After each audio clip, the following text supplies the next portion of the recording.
अस्सलाम वालेकुम अज़ीज़ तलबा। एडवांस ऑडिटिंग के प्रोग्राम के साथ मैं हूँ आपकी होस्ट सिमाब अकरम। हमारे साथ मज़हर अरशद साहब मौजूद हैं जो कि ऑडिट स्पेशलिस्ट हैं।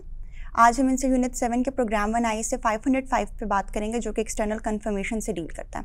इंशाल्लाह आज का प्रोग्राम आप सबके लिए नहायत मुस्तफ़ीद साबित होगा। सर, मेरा पहला सवाल आपसे ये कि इस ISA का स्कोप क्या है? ये ISA आपको बताता है कि आपने एक्सटर्नल कन्फर्मेशन कैसे भेजनी है, किन हालात में भेजनी है और उसको एज एन एविडेंस कैसे यूज़ करना है, और इसको रिलेट करना है ISA 330 एंड 500 जो हम पीछे पढ़ चुके हैं एक्सटर्नल, जिसमें एग्जीक्यूशन और एविडेंस के बारे में बात होती है। सही। और सर, डेफिनेशन क्या है एक्सटर्नल कन्फर्मेशंस की? देखिए, एक्सटर्नल कन्फर्मेशन एक पार्ट ऑफ ऑडिट एविडेंस है। जिस तरह हमने पिछले लेक्चर में देखा कि external confirmation is a procedure to obtain the audit evidence. तो ये वही एक प्रोसीजर है जिससे आप एक थर्ड पार्टी को, अदर देन एंटिटी जिसका आप ऑडिट कर रहे हैं, उससे चीज़ें कंफर्म कर रहे होते हैं कि जी आपके पास क्या इनका कोई बैलेंस पड़ा है, क्या आपने इनके कोई पैसे देने हैं या इन्होंने आपके को पैसे देने, ताकि जो ये कह रहे हैं वो कंफर्म हो जाए कि वो चीज़ वाकई वहाँ पे है कि नहीं है। सही। और सर, किन रीजंस की वजह से ऑडिटर एक्सटर्नल कन्फर्मेशंस को एज एन ऑडिट एविडेंस इस्तेमाल करता है? देखिए, चूँकि एक तो ये है कि ये हमने पहले भी पढ़ा था, पिछले लेक्चर में देखा था कि अगर कोई चीज़ थर्ड पार्टी कंफर्म करती है तो ज़्यादा रिलायबल इन्फॉर्मेशन होती है, एविडेंस ज़्यादा रिलायबल होती है। तो अब अगर आप थर्ड पार्टी कंफर्मेशन भेज रहे हैं, आपने कहा कि जी आपने एक XYZ एंटिटी का ऑडिट कर रहे हैं और आपने कहा कि जी XYZ एंटिटी क्लेम करती है कि उन्होंने ABC एंटिटी से 2 लाख रुपया लेने हैं। आपने ABC को लेटर लिखा कि जी इन्होंने क्या वाकई आपके 2 लाख रुपया लेने हैं आपसे। अगर तो ABC कंफर्म कर दे कि जी वाकई इन्होंने हमसे 2 लाख रुपया लेना, तो इसका मतलब ये है कि आपकी रिलायबिलिटी जो है इनके रिकॉर्ड्स पे ज़्यादा हो जाएगी। पहली रीज़न तो ये है क्योंकि थर्ड पार्टी कंफर्मेशन हो जाती है। फिर दूसरी चीज़ ये है, चूँकि ABC जो है, लेट्स सपोज हमारी एग्जांपल में वो XYZ एंटिटी की रिलेटेड पार्टी नहीं है बल्कि एक इंडिपेंडेंट सोर्स है। इंडिपेंडेंट सोर्स से जो भी इंफॉर्मेशन ली जाती है वो ज़्यादा रिलायबल होती है। तीसरी चीज़ ये है, चूँकि आप डॉक्यूमेंटेशन करते हैं, आप लेटर लिखते हैं थर्ड पार्टी को, तो जो डॉक्यूमेंट्री फॉर्म में जो भी एविडेंस होगी वो ज़्यादा रिलायबल होगी। तो इसलिए हमारी कंफर्मेशन जो है वो ज़्यादा रिलायबल एविडेंस होती है। रीजंस क्या हैं? पहली, चूँकि आप डायरेक्टली क्लाइंट से इंफॉर्मेशन ले रहे हैं। दूसरी चीज़ ये है कि इंडिपेंडेंट सोर्स से इंफॉर्मेशन आ रही है, और तीसरी डॉक्यूमेंटेड फॉर्म में इंफॉर्मेशन आ रही है। तो ये रीजंस होती हैं जिसकी वजह से आप ऑडिट एविडेंस यूज़ करते हैं एज ए एक्सटर्नल कंफर्मेशन। ठीक है, सही। और सर, कितनी टाइप्स ऑफ एक्सटर्नल कन्फर्मेशंस होती हैं? देखिए, एक्सटर्नल कन्फर्मेशंस नॉर्मली 2 टाइप्स की होती हैं। एक है पॉजिटिव कन्फर्मेशन और एक है नेगेटिव कन्फर्मेशन। पॉजिटिव कन्फर्मेशन ये है कि जी आपने अगले बंदे को लिखा कि जी आप इनके बैलेंस से एग्री करते हैं या नहीं करते। दोनों सूरतों में आपने हमें रिस्पॉन्स करना है। लेट्स सपोज XYZ एंटिटी कहती है कि जी इन्होंने ABC से 2 लाख रुपया लेना है। ABC कहती है कि नहीं जी इन्होंने 2 लाख नहीं लेना बल्कि 1,50,000 लेना है। चाहे वो एग्री करते हैं या नहीं करते हैं, दोनों सूरतों में उन्होंने ऑडिटर को कंफर्म करना है कि जी हमने इनको कितने पैसे देने। वो बात का प्रोसेस है कि फिर उसको एग्री कैसे करवाना है। ठीक है, ये है पॉजिटिव कंफर्मेशन कि in any case either you agree or not, आपने हमें रिस्पॉन्स करना है।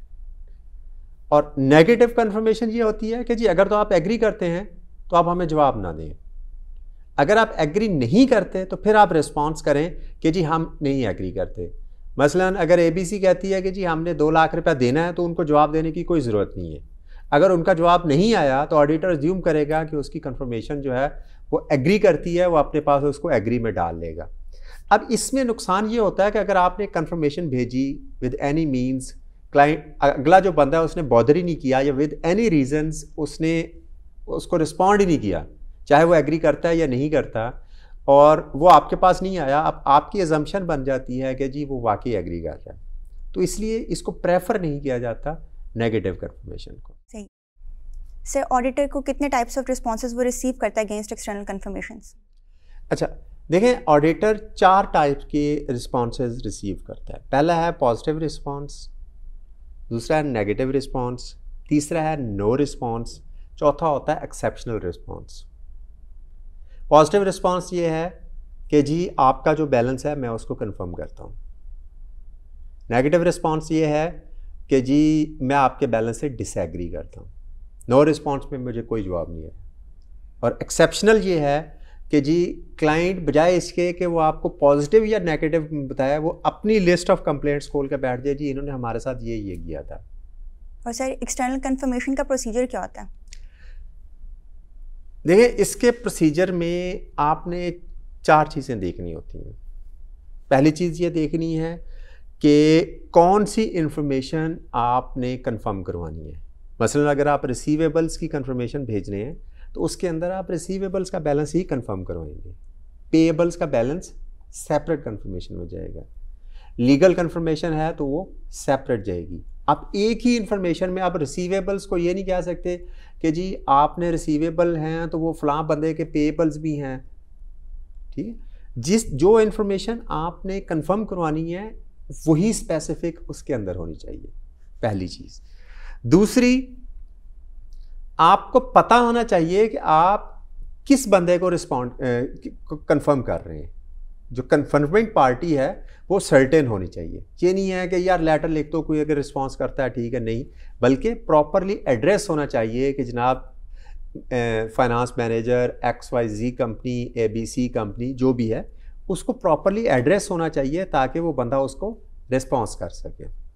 तीसरी चीज़, कंफर्मेशन का जो सब्जेक्ट मैटर है वो प्रॉपरली अप्रोप्रिएट होना चाहिए। उसके अंदर लिखा होगा जी हम ऑडिटर हैं, हमारे ऑडिट का प्रोसेस है, हमारे हिसाब से हमारे क्लाइंट का इतना बैलेंस है जो उन्होंने आपसे रिसीव करना है। If you agree or not agree please respond directly to us at this address. ठीक है, वो पूरे जो उसका लेटर होता है वो आपने बनाना है। और चौथी चीज़ कि आपने उसको सेंड करना है। सेंड करने के बाद अगर आपको रिस्पांस नहीं आया तो आपने उसका फॉलोअप करना है। ये सारे प्रोसेस इसके प्रोसीजर में है। पहला क्या है कि आपने जो इन्फॉर्मेशन कंफर्म करनी है वो आपके पास होनी चाहिए। जिस पार्टी को आपने कंफर्म करना है उसका पता होना चाहिए। तीसरी चीज़, आपका जो सब्जेक्ट मैटर है वो आपको पता होना चाहिए। और चौथी चीज़ कि आपने कंफर्मेशन सेंड करनी है, अपने पास नहीं रख लेंगे। तो ये 4 चीज़ें लाजमी होनी चाहिए। सही।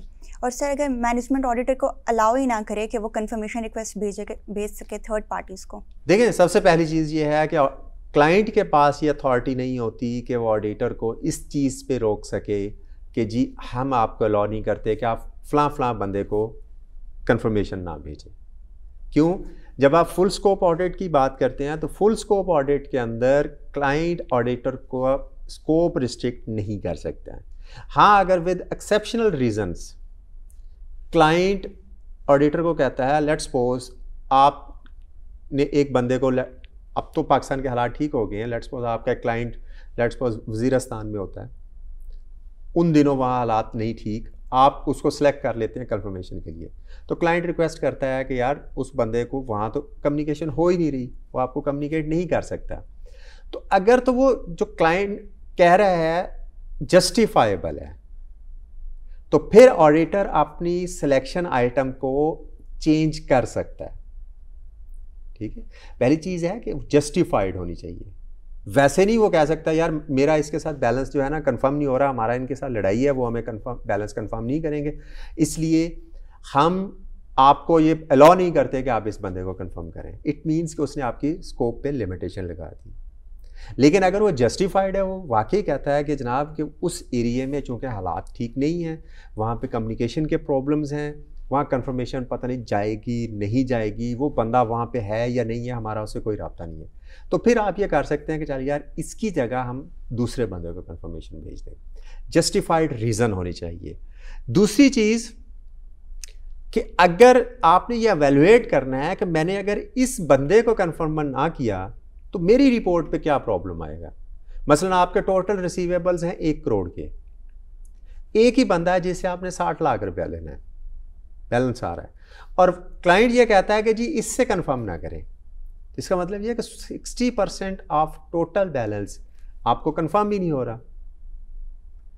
इट मीन्स कि आप के जो है रिपोर्ट के गलत होने के, मिस स्टेटमेंट होने के चांसेस ज़्यादा है। हाँ, अगर आपने क्लाइंट बंदा ऐसा सिलेक्ट किया है जिसने 1 करोड़ में से 10,000 रुपये आपको देना है, उसकी कंफर्मेशन इमटीरियल नहीं होगी। लेकिन अगर एक बंदे की बैलेंस बहुत ज़्यादा है, 20-25 लाख 50 लाख रुपए है, वो मटीरियल अमाउंट है। अगर मटीरियल अमाउंट है और आपको क्लाइंट ये कह रहा है कि जनाब मैं इसको अलाउ नहीं करता, तो फिर आपको देखना पड़ेगा कि इसका मेरी रिपोर्ट के साथ क्या रिस्क है। देन अगर आप ये जस्टिफाई करते हैं, आप ये समझते हैं कि यार ये जो बंदा कह रहा है वो बिल्कुल ठीक कह रहा है, तो मैं इसके बदले में अल्टरनेट प्रोसीजर्स क्या कर सकता हूँ। अल्टरनेट प्रोसीजर्स में फिर ये है कि उसके सेल ऑर्डर्स देखें, उसकी पेमेंट हिस्ट्री चेक करें, उसको जो डिस्पैच ऑर्डर्स हुए हैं उनकी डिलीवरी नोट्स देखें, वो सारी चीज़ें देख के आप कंफर्म कर सकते हैं। ठीक है। अब अगर हालात में आपने कंक्लूजन क्या करना है, अगर तो जस्टिफाइड हालात हैं, क्लाइंट जो कह रहा है वो जस्टिफाइड है, फिर तो आप अपनी एविडेंस को चेंज कर सकते हैं, आप किसी दूसरे बंदे को कंफर्मेशन भेज सकते हैं या अल्टरनेट प्रोसीजर्स कर सकते हैं। लेकिन अगर आप ये समझते हैं कि जनाब ये तो हमारे स्कोप पे लिमिटेशन है, अनजस्टिफाइड रीजंस हैं जिसकी वजह से क्लाइंट हमें रोक रहा है, तो ऐसी सूरत में आप देखेंगे कि अब आपने अपनी रिपोर्ट को मॉडिफाई कैसे करना है, आपने इसको रिपोर्ट किस तरह की देनी है। आप उसको मॉडिफाई कर सकते हैं, एडवर्स ओपिनियन दे सकते हैं, डिस्क्लेमर दे सकते हैं, जो हम आगे डिस्कस करेंगे, तो वो फिर आपने अपने हिसाब से देखना है। सही। और सर, ऑडिटर को जो रिस्पॉन्सेज रिसीव होते हैं अगेंस्ट कंफर्मेशन रिक्वेस्ट, उनकी रिलायबिलिटी का कैसे पता चलता है? अच्छा, अगर आपको ये लगता है कि यार कुछ ऐसे फैक्टर्स आ चुके हैं, कुछ ऐसे सर्कमस्टांसेस आ चुके हैं कि जिनकी वजह से आपको फील हो रहा है कि कंफर्मेशन जो है वो रिलायबल नहीं है, यानी कि डाउट है आपको, तो ऐसी सूरत में आप अल्टरनेट प्रोसीजर्स करेंगे साथ। लेकिन अगर आपको यकीन हो चुका है, आप सर्टेन हैं कि कंफर्मेशन जो है वो वाकई डाउटफुल है, उसके अंदर प्रॉब्लम है, तो फिर आप अल्टरनेट प्रोसीजर्स नहीं करेंगे, बल्कि आप ये देखेंगे कि इसका मेरी रिपोर्ट के ऊपर क्या होगा। आप एवेल्युएट करेंगे कि अब कौन कौन से रिस्क आ चुके हैं, रिस्क ऑफ मटेरियल मिसस्टेटमेंट, और उसका इफेक्ट मेरी रिपोर्ट पे क्या आएगा, तो आप अपनी रिपोर्ट को उस हिसाब से मॉडिफाई करेंगे। सही। और सर, अगर ऑडिटर कोई रिस्पांस रिसीव ही ना करे अगेंस्ट कंफर्मेशन रिक्वेस्ट, तो फिर देखिए, अगर आपको रिस्पांस नहीं मिलता तो फिर आप, पहली चीज़ तो ये है कि आप अल्टरनेट प्रोसीजर्स करेंगे। अगर फिर भी आपको डाउट है तो फिर आप अपनी रिपोर्ट को मॉडिफाई करें। सर, अगर एक्सेप्शनल रिस्पॉन्सेज ऑडिटर रिसीव करे तो फिर ऑडिटर को क्या करना चाहिए? देखिए, एक्सेप्शनल जब भी आएगा, क्योंकि एक्सेप्शनल रिस्पांस जो है वो रूटीन का रिस्पांस नहीं होता, तो आपने एवेल्युएट करना होता है कि इसके अंदर रिस्क ऑफ मटेरियल मिसस्टेटमेंट कितना है, कि अगर इस रिस्पांस में मटेरियल मिसस्टेटमेंट का रिस्क है तो आपने वो एवेल्युएट करना होता है, और उस एवेल्युएशन की बेस पे फिर आपने अपना कंक्लूजन करना है। सर, पॉजिटिव कंफर्मेशन और नेगेटिव कंफर्मेशन में डिफरेंसेस क्या हैं? देखिए, सबसे पहली चीज़ तो ये है कि आपकी एविडेंस का डिफरेंस है, रिलायबिलिटी का डिफरेंस है। पॉजिटिव कंफर्मेशन ज़्यादा रिलायबल होती है, क्लाइंट जो कंफर्मिंग पार्टी है उसने हर सूरत में आपको रिस्पॉन्स करना है, other they agree or disagree. Negative confirmation में वो लोग सिर्फ डिसएग्रीमेंट की सूरत में आपको रिस्पॉन्स करेंगे। दूसरा ये है कि पॉजिटिव कंफर्मेशन चूंकि उन्होंने रिस्पॉन्स करना है, तो आप उसको as a single source of evidence भी यूज़ कर सकते हैं कि जी अगले बंदे ने आपको एग्रीमेंट या डिसएग्रीमेंट दोनों बता दिए हैं। लेकिन नेगेटिव कंफर्मेशन की सूरत में आप उसको अकेले, अगर अगले बंदे का रिस्पॉन्स नहीं आया तो आप उसको एज अ एविडेंस नहीं ले सकते कि जी अगला बंदा मुझसे एग्री है, बल्कि आपको फर्दर एविडेंस प्रोसीजर्स भी करने पड़ेंगे। सही। Sir, thank you so much हमें अपना टाइम देने के लिए। होपफुली आज का प्रोग्राम आप सबके लिए निहायत मुस्तफीद साबित हुआ होगा। इंशाल्लाह नेक्स्ट टाइम फिर मिलेंगे किसी नए टॉपिक के साथ। तब तक के लिए खुदा हाफिज़।